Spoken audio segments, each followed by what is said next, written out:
Hi, folks. This is Don Meisner with the North Country Fishing Report. You know, we have so many great waters, and I've told you about the wonderful fishing that's taken place this summer on the St. Lawrence, especially with some of these tournament fishermen.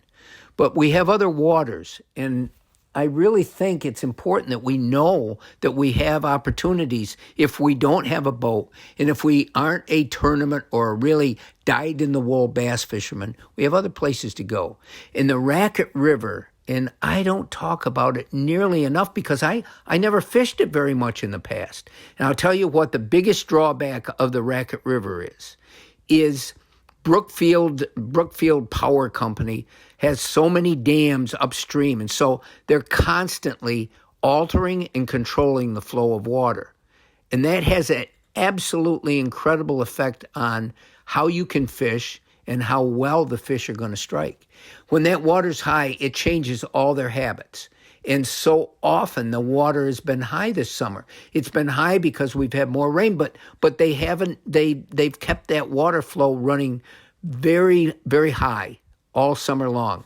So the impact on fishermen like me is, I don't think many of these places that you can normally fish, especially if you wade or go along the shore, walk along the hiking trails, and then go down to the water and fish what are pools in shallower water time, but are more just fast current when the water's up.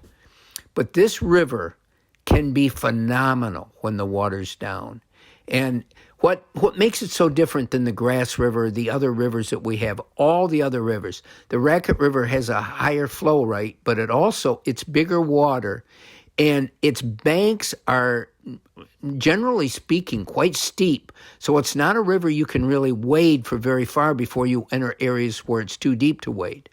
But there are trails along the Raquette River, and if you go along those trails, you can go down in spots where you see that there's pools and fish along the shoreline. The Raquette River has, in my experience, bigger average bass in it than the other rivers. You know, and it makes it really amazing when you do hit the spots where those fish are holding. I can't speak enough about it. And a couple days ago, for the first time I can remember all summer, the water was down. And my buddy went along the river. I didn't have a chance to do it. And he fished. And he said to me, you know, I never keep count of my fish, but I caught 47 fish. I wanted to be able to tell you, and he's talking to me, about how incredible this can be if you fish it at the right time. And low water is magic in the Raquette River. And I got to tell you, there's a wonderful population of fish in that river.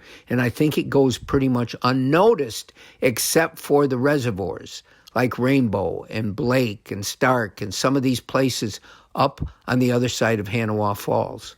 But it's something to keep in your mind, because as we go forward, we're going to try to uncover more of the secrets of some of these other tributaries, because I think it offers more people, both all of us living around here, plus people that come to visit, a chance to fish that they might not get out in the bigger St. Lawrence.